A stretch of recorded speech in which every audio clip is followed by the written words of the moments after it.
I'm Chris, 30 years old, and for nearly a decade I'd believed Trish was my future, the woman I'd marry in 8 weeks. We were building a life on solid ground. That was the lie. It shattered last Friday night, around 7:30, at Toby's Bar and Grill. Exhausted from a Manhattan work trip, I just wanted a quick beer. Then I saw them, Julie and Karen, Trish's sisters, laughing with their husbands in a back booth. Trish was supposedly at a casino with them this weekend. What was the first domino to fall? My call to her, her syrupy voice claiming poolside cocktails, and then, find my phone, pinging her location to Falmouth, Massachusetts, at her old neighbor Nick Flaherty's beach cottage. In a single night, 8 years of trust dissolved. Meanwhile, Trish, with her perfectly rehearsed giggle, was still describing her relaxing spa weekend, utterly unaware her carefully constructed world was about to ignite. Before we get into this, please take a moment to like and subscribe. But only if this story truly resonates with you. And drop your location and local time in the comments. I want to know where you are right now. Friday night around 7:30, Toby's Bar and Grill. I felt like I'd been hit by a damn truck. 2 straight days stuck in windowless conference room in Manhattan, going toe-to-toe with a bunch of suits from an international bank. Everybody was tired, pissed. 2 solid days locked in a sterile Manhattan conference room, hammering out the final points of a negotiation with a major international bank. Started the morning convinced we were deadlocked, staring down the barrel of failure. Then, inexplicably, the log jam broke. Obstacles that seemed insurmountable yesterday just evaporated. Maybe it was the sheer exhaustion on both sides. Maybe it was the sinfully large pastrami and Swiss on rye I inhaled from a tiny Jewish deli during the lunch break. Whatever it was, by 1:30 p.m. George Willis, their lead negotiator, slid the final revised red line across the polished table. Enormous progress, Chris, he said with a tired smile. Suggest we split the difference on these last 2 points. I signed off, scribbled my initials, and man, it felt like dropping a 100 pounds weight. Done. Contracts getting finalized Monday. We shook hands, gave each other that tired fake smile you do after a war, and then everyone packed up. The room was dead quiet except for the hum of the AC and my brain screaming for a drink and a pillow. Honestly, my first thought was to crash in the city, grab a room, order some greasy room service, pass out with the TV on. I was beat, but then I remembered Trish was out of town anyway. Girls' weekend, she called it. Some big cheesy plan she cooked up with her sisters, Julie and Karen. They were headed to one of those over-the-top Indian casinos in Connecticut. You know the kind. Gada lights, fake palm trees, bad cover bands, day spas, overpriced massages, cucumber water, nights full of fruity cocktails, and throwing chips at a blackjack table like they're in a movie. Trish had been hyped about it for weeks. Like really hyped. And hey, whatever. Let her have her fun. With the wedding just 8 weeks out, I figured she deserved the break. 8 weeks till forever. As she liked to say. She even had it written in one of those cutesy chalkboard countdown signs by our coffee maker. Anyway, I almost let the exhaustion win. Almost said screw it and booked a room downtown. But the idea of laying in another stale hotel bed alone with some old AC unit rattling in the wall and bad lighting. Nah, I needed home. My own couch, my own damn blanket, maybe a glass of bourbon and the sound of quiet that didn't echo. So, Grand Central it was. Grabbed a ticket, slid onto the Metro North. Picked up my car from the lot and pointed it north on I-91. By 7:30, I was rolling through downtown West Hartford. The streets were alive. Packed patios, people laughing too loud, the smell of burgers, and spilled beer in the air. I was hungry. Not just hungry, but that deep hollow kind of hungry that comes after adrenaline fades. Toby's Bar and Grill sat right on the corner. Sign glowing red. I'd been there a few times. Nothing fancy, just solid food, cold drinks, and nobody cares what you look like. Sounded like exactly what I needed. Quick dinner, maybe a drink, then home. Didn't know it yet, but walking through that door was about to change everything. Slid onto a stool at the end of the bar, ordered a local IPA. Sat there for a minute, letting my shoulders drop, eyes drifting up to the big-ass mirror behind the liquor shelves. Just watching the place fill out. Usual Friday night crowd. Couples sliding into booths. Guys clapping each other on the back. Wait staff weaving through with menus and smiles. And then I saw them clear as day in that mirror, slipping into one of those deep U-shaped booths near the back like it was just another night out. Julie and Karen. And right behind them, their husbands, Roy and Steve. All four of them cozy as hell. Ordering drinks, cracking jokes, acting like this was the plan all along. My stomach dropped like a rock. They were here in West Hartford, not at Foxwoods, not at Mohegan Sun, not getting facials or sipping cucumber mojitos by some overpriced pool here. That tight, cold grip hit me dead in the gut. Everything in me just froze. They must be with Trish. The whole reason she was unreachable this weekend off-grid, remember? Supposed to be poolside living her best spa life if her sisters were here and not with her. Then she wasn't with them, which meant Trish lied. Not just about some random detail about where she was, who she was with. The whole weekend story crumbled in my head like dried paper. The wedding, 8 weeks away, 8 weeks until forever, started to feel like a bad joke. A ceremony built on a lie. The bartender slid my beer over. I didn't even look at it. Got off the stool. Legs felt like they were made of static. Pushed through the doors and stepped outside into the night air. Cool breeze. Didn't help. My skin was still buzzing. My heart pounding somewhere in my throat. Pulled out my phone. Hands weren't steady. Found her name. Hit call. 2 rings. Then that voice. Way too peppy. Sugar sweet. Like she was reading lines in a rom-com. Hey, my love. How's the big city? Deal done. My jaw clenched. Oh, Trish, don't do this. Hey, you, I said, trying to sound chill, but my voice came out tight. We actually closed the deal. Signed and done. Big win. Pause. 1 beat. 2. Just grabbing dinner now.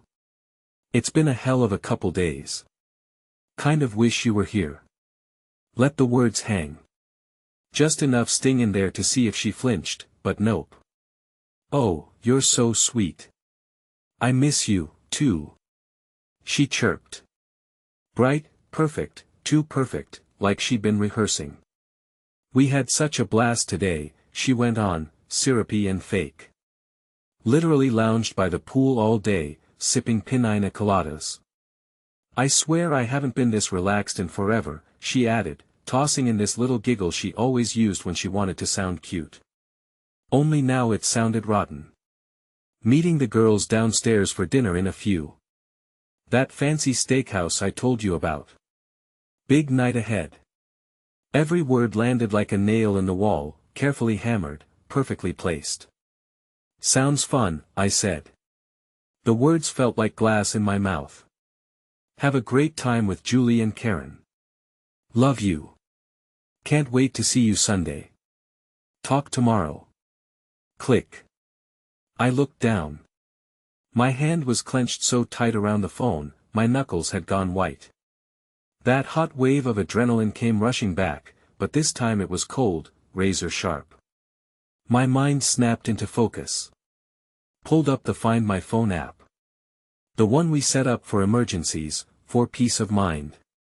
Remember? The irony wasn't lost on me. Typed in her info. The map loaded. Spun. Zoomed. Ping. There it was. Not Connecticut. Not a casino.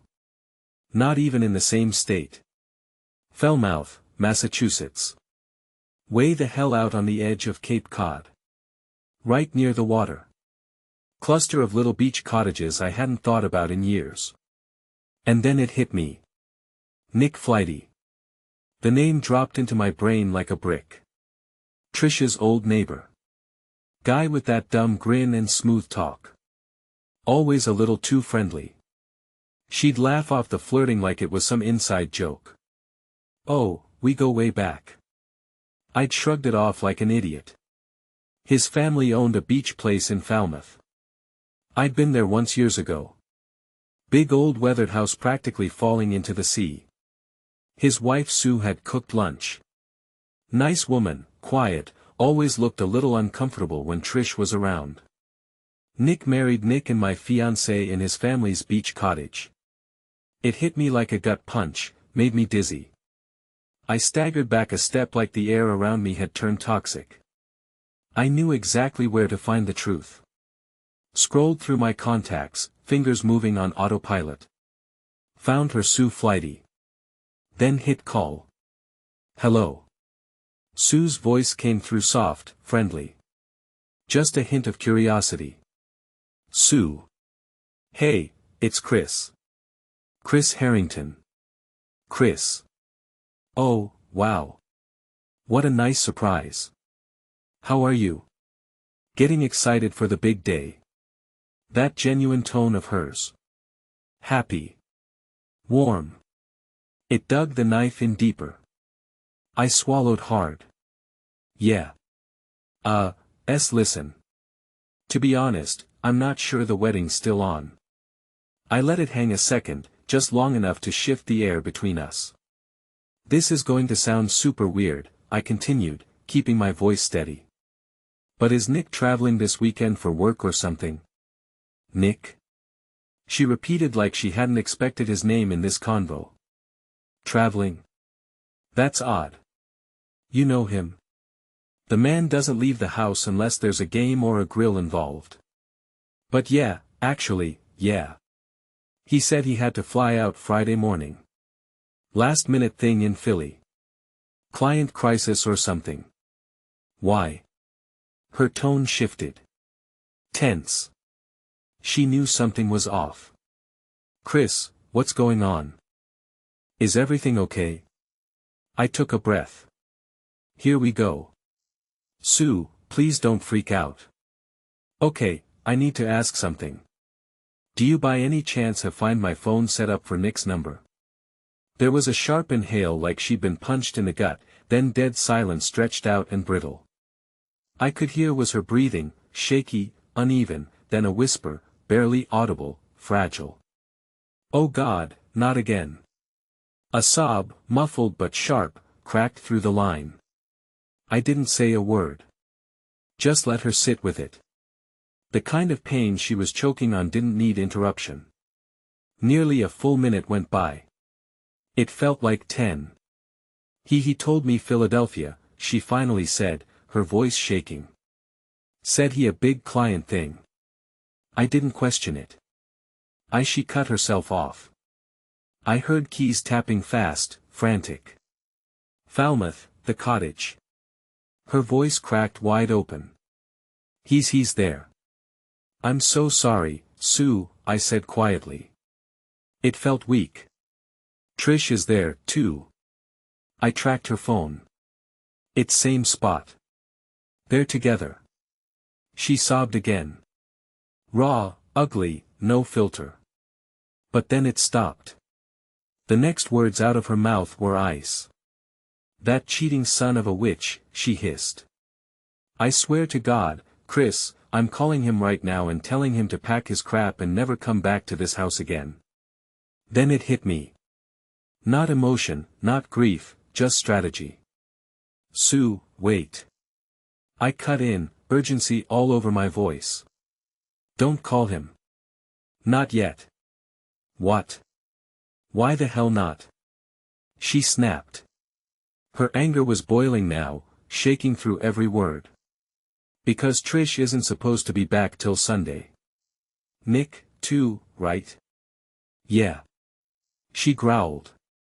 Okay, then. Just listen. I took a breath, pulling it all together. Let them have their little filthy weekend. Let them roll around in it thinking they're clever. But we use that time. We strike smart. 24 hours.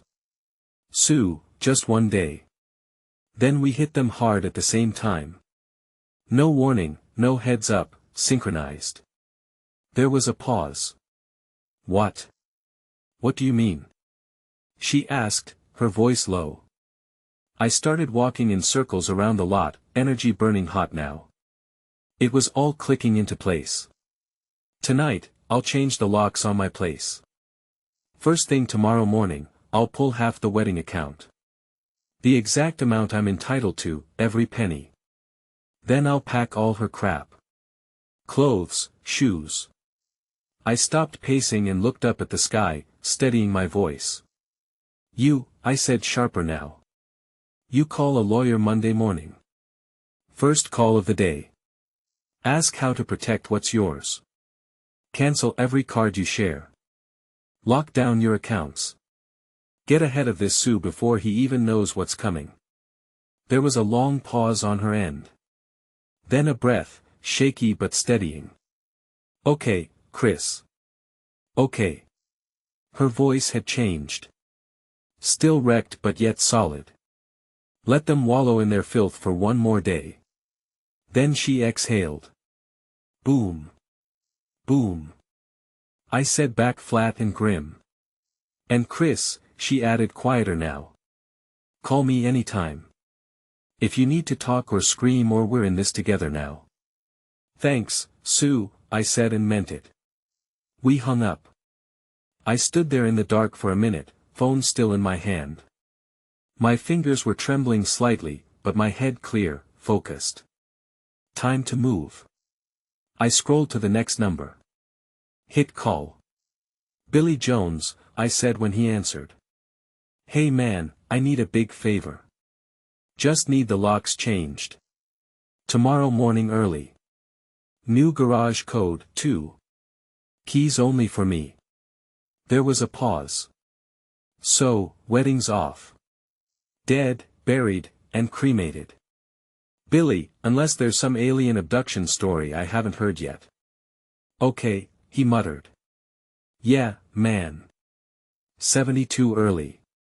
Perfect, I said. I owe you big. Nah, man. Neighbors, friends, just Chris, I'm sorry. Click. I had a plan. Cold, brutal.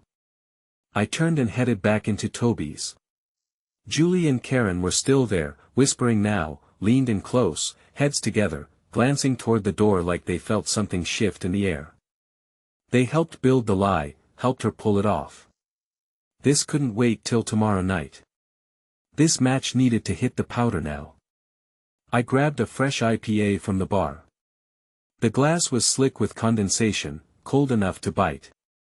Took a long pull, let that bitter punch brace me for what was coming. Then I turned, walked straight to their booth. Same bar stool I'd used before. I picked it up slow and steady. Swung it around, set it down right at the open end of their little horseshoe table, blocking the exit like a gate being shut. Climbed onto it, leaned in, elbows on the polished wood, hands clasped loose in front of me. Not a word, just stared. Let my eyes drift slow and deliberate. From Julie's frozen, pale face to Karen's twitching eye. Watched the blood drain from both of them as silence sat heavy like a loaded gun on the table. Steve cleared his throat, eyes widening when he saw me. Chris, man. Good to see you, he said, his voice genuinely surprised. Didn't think you're in town. Roy leaned forward, nodding. We thought you were staying in the city all weekend. Everything okay? Their faces weren't open. No clue what was coming, which made what I was about to say hit even harder. Still, I didn't say a word. Watching Karen's fingers fidget with her napkin like it owed her something. Watching Julie look everywhere but at me. I finally turned my eyes from the sisters to the men. Locked in on Roy first, then Steve. Maybe you should ask your wives what's going on. That landed like a slap. Both men turned hard to Julie and Karen. Karen opened her mouth, but only a whisper came out. "Chris, please." Her voice cracked like thin ice. It's really not what it looks like." I laughed. One short, sharp bark that hit like a gunshot. "Oh, I think it is, Karen." I leaned in again, elbows back on the table, my voice dropping with weight. "I think it's exactly what it looks like." I pointed one finger at the table. "It looks like my fiancée isn't at some overpriced spa in Foxwoods right now," pointed again. "It looks like her sisters, the ones who were supposed to be with her, are here sipping cocktails and hoping nobody connects the dots." And then I locked eyes with Karen. "Most of all, it looks like Trish is holed up in a beach cottage in Cape Cod. Not alone, not with her sisters, but with her married neighbor." I let that last word hang. Nick Flaherty. Silence. Karen gasped, hand flying to her face like that was going to shield her from the explosion. Julie fell apart. Loud, sloppy tears, shaking her head, eyes wide with panic. "She loves you, Chris. She does. She was just stressed about the wedding." "Stressed?" I repeated, my voice sharp, rising despite every ounce of control I was trying to hold on to. "So stressed she needed to bang someone else's husband for the weekend and needed her sweet, devoted sisters to cover for her." I leaned in, heat rolling off me. "You two were standing in my kitchen Tuesday night, laughing, pouring wine, talking about this little girl's trip, looking me straight in the eye while you built a huge lie." "We didn't want to hurt you," Julie wailed, voice cracking like cheap glass. "Lie." My hand came down hard on the table. Bam! Glasses jumped, ice clinked, and heads turned from the nearby booths. "You didn't want to get caught." "There's a difference, Julie." Hey, calm down, Chris," Steve said, reaching out, trying to throw that peacemaker hand on my arm. I snapped it off like it burned. "Don't touch me, Steve," I hissed.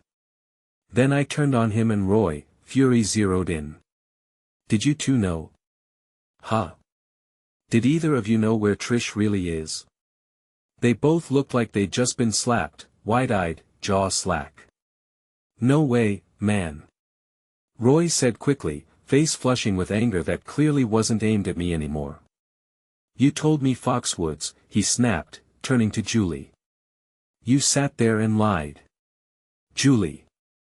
"Same," Steve added, voice tighter now, eyes locked on Karen like he was seeing her for the first time. "You said Trish needed a breather. Called it wedding prep stress." "What the hell, Karen?" I took a deep breath. The weight of it all pressing down, but somehow sharpening me. I stood. "The wedding? That crap's cancelled." Karen started sobbing again. Real messy this time. Mascara already halfway to her chin. "But the money," she choked out. "Daddy already paid for so much. The venue, the band." "Not my problem," I said, cold and flat. "Maybe Trish can ask Nick to chip in." That's when Karen lost it. Her face twisted. Pure rage, ugly, and sudden. She snatched up her martini glass, the one with the olive still floating like little green lies. And before I could even move, she whipped it at me. Ice-cold gin hit me in the face, sharp, briny, burned like hell in my eyes. I staggered back a half step, soaked, blinking hard. Smelled like vermouth and betrayal. "You arrogant prick!" Karen screamed, trying to lunge across the table. "Coming in here, accusing us, ruining everything." She barely got halfway before Steve grabbed her wrist hard, the kind of grip that leaves a mark. He yanked her back like a leash had snapped. "Karen," he bellowed, voice shaking with fury. "Sit down."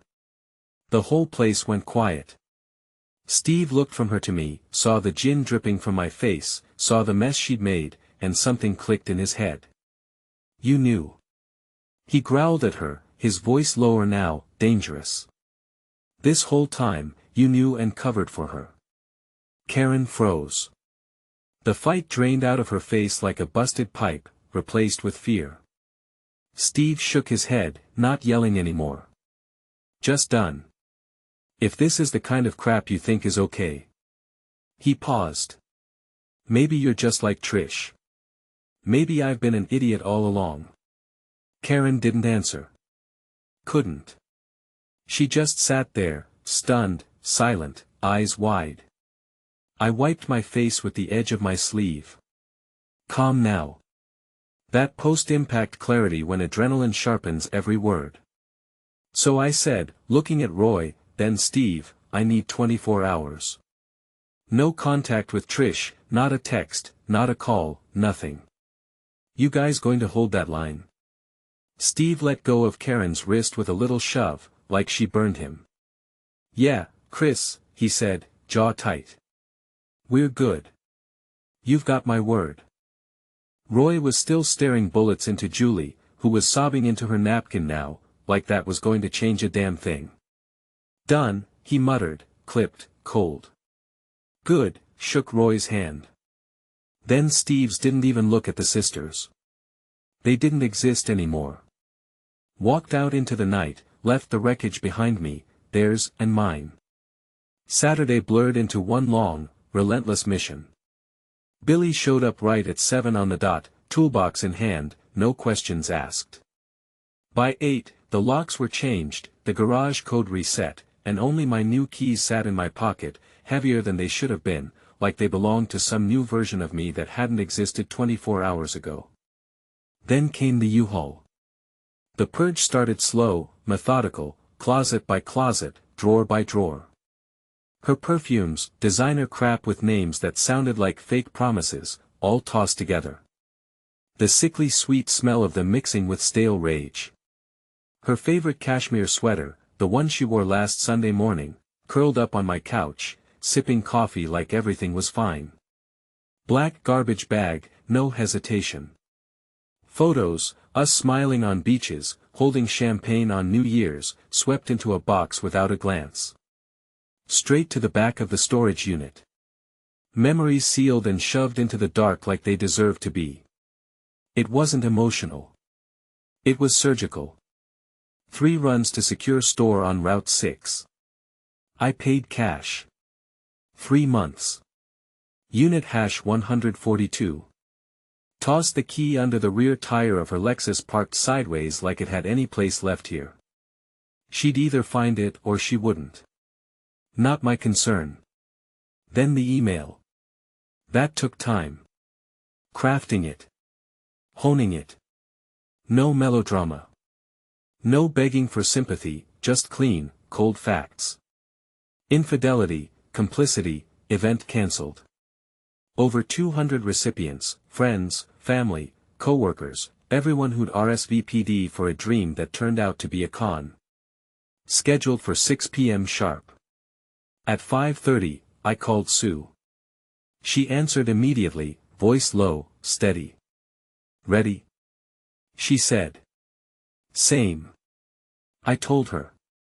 We synced watches like we were going to war because we were. 6 o'clock on the dot. I pressed send. The email flew. But then I texted Trish one line. Hope you enjoyed your weekend with Nick. The wedding's off. Blocked her number before she could reply. Just like that, it was done. Coordinated strike. Sunday night around 8. I sat in the dark, a glass of whiskey resting in my hand. The ice nearly melted. No music, no TV, just stillness. Then came the headlights cutting across the living room wall like a slow wave. Her Audi. She was home. I didn't move from the chair, just watched the silhouette step out, calm as ever, like she expected something soft, waiting for her. Maybe thought I'd be standing there with questions or tears. Maybe she'd rehearsed her lines on the drive over. Then she saw the yard. It hit her like a slap, her dresses, bright, delicate, expensive, tangled in the rose bushes like they'd grown there. her heels sticking up like thorns on metal stems. The cracked mess of blush foundation and crushed compact strewn across the walkway like evidence. And on the porch, her wedding dress pinned and stretched onto that old scarecrow Billy made years ago, lopsided, veil sagging over its button eyes. It looked straight at her, blank and cold, just like I felt. She made a strangled noise, like something broke inside her. Then the scream came. "Chris, what is this? What did you do?" She rushed the front door, fists slamming into it, wild and furious. "Open this door right now. You think this is some kind of game? You embarrassed me. You ruined everything." She pounded harder, voice rising, hands hitting the wood again and again. "You have no idea what you've done." I stepped closer to the door, still calm, still steady, spoke through it without raising my voice. "It's over, Trish. Your things are in a storage unit on Route 6, Unit 142. The key is taped under the back tire of your car. Please leave my property." There was silence for a second. Then her voice dropped tight and shaking. "After everything I gave you, after everything we built, you think this is how it ends?" She kicked the door hard and I heard the frame groan. "No, Trish, you ended this," I said. "You made the choice. Now live with it." Then I heard it. Click, click, click. The sound of a lighter. She stormed toward the porch again, toward the scarecrow, toward the dress. Flame in hand, face flushed, eyes wild. "Fine," she shouted. "If this is what you want, let's just burn it all." She held the flame to the edge of the hem. Silk and lace, dry as paper. The fire caught fast. The flames caught fast. The synthetic fabric didn't stand a chance. Fire raced up the hem like it had been waiting.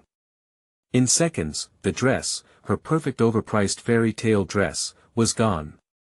The scarecrow went with it, swallowed by heat and light. What had been a bitter joke was now a roaring torch, turning the porch into a stage lit by fire. She stood there, frozen, face pale, eyes wide, chest rising and falling in sharp bursts, lit orange by the inferno she'd sparked. Then the wind shifted. A hard gust, sudden, fast, carried embers off the porch, right across the narrow space between our houses. Burning fragments landed on the sun-bleached roof of Billy Jones's old garden shed. Dry wood, flaking paint. It lit almost instantly. Trish spun in place, wildeed, looking from the fire she'd lit on my porch to the blaze now spreading across Billy's shed to the locked front door she couldn't break through. She froze, breathing fast, panic taking hold. Then she bolted, not toward the shed, but toward her car. Yanked the door open, jumped in. Tires screamed as she peeled out of the driveway and disappeared into the dark. Sirens in the distance, getting louder. Someone had called, thank God. Fire trucks arrived first, fast and sharp. They killed the flames on the porch in minutes. Only char and scorch marks left. Then they turned their hoses on Billy's shed, now fully engulfed. The thing collapsed before they got it out. Total loss. Then the cruisers rolled in. Blue lights, radios crackling, officers canvassing, neighbors out on their lawns now. Pajamas, robes, phones in hand, whispering, watching. I opened the door a crack. Gave my statement clean and steady. Ex-fiancée returned from a trip. Argument, set a fire, fled the scene. They didn't need more than that. They found her 20 minutes later, pulled over on the highway. She was driving erratically, alone, crying. She was arrested on the spot. The courtroom was silent, the kind of silence that feels tight around the ribs. Trish sat at the defendant's table, chin high, but her hands wouldn't stop fidgeting in her lap. I sat 2 rows behind the prosecution table next to Sue. Her hand was cold in mine, still but steady. Your Honor, the prosecutor stood, buttoning his jacket. The facts are simple. Miss Clark didn't just destroy property. She didn't just run from the scene. She created a danger, a fire that put lives at risk. She violated a standing protective order. She escalated repeatedly. She lit the match literally and metaphorically. And we're all here today because of it. Trisha's lawyer rose soft-voiced and polished, trying to spin her as a woman under extreme emotional distress. Your Honor, my client acted impulsively. The events leading up to that day, emotional stress, public embarrassment, and personal loss, do not excuse her actions, but they do provide context. And she's prepared to comply with whatever conditions the court sees fit. The judge, a woman in her 60s with steel gray hair and eyes to match, didn't even blink. Miss Clark, she said, voice even. Stand. Trish did slowly. You're extremely lucky no one was hurt, because if they had been, we wouldn't be having this conversation the same way. I watched Trish sway slightly, lips pressed tight together. Losing control doesn't make consequences disappear. It creates consequences. The judge leaned slightly forward. So, here they are. A beat. You will serve 2 years of probation. You will pay full restitution for the damaged property, including the garden shed you set ablaze and all related fire response costs. You will attend weekly court-mandated therapy.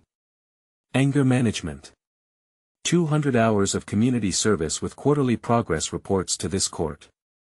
Another pause. Final. No sympathy in the delivery. The gavel cracked once. Sharp. Final. Next case. The dress wasn't the only thing that went up in flames that night. It was her whole illusion. And she lit the match herself. 16 months vanished like steam off a mirror. And there I was again standing at the altar. Same church, same stained glass. Suit fit better now. Shed the stress weight. Replaced it with hours in the gym and a lot of anger to burn. Billy Jones stood beside me, steady as ever, one hand on my shoulder, quiet strength in his presence. The few groomsmen who stayed loyal. No smiles for show, just solid guys who had my back. The organ swelled. Bridesmaids floated down the aisle. No forced grins, no secrets behind the eyes this time. Just peace, hope. The kind that doesn't scream. It breathes. Veil, simple, hair glowing under the lights, eyes on me. Blue, steady, holding something no storm could shake. She didn't sparkle like a fantasy. She stood like a home. When she reached me, her hand slid into mine. No tremble. We turned to face the priest. The vows began. The same words as before, but this time they carried weight. Rings exchanged, a pause, a breath. I now pronounce you husband and wife. Relief hit me like sunlight breaking out through smoke. We turned hand in hand. The crowd stood, ready to cheer. Then it shattered. A scream tore down the center aisle like a jagged rip through the world. No, it's my wedding. Mine. Gasps, screams, chaos. Trish bursting through the back like a storm with teeth, hair wild, face straw with makeup and fury. A long gauze-wrapped bandage down one arm from her last spiral.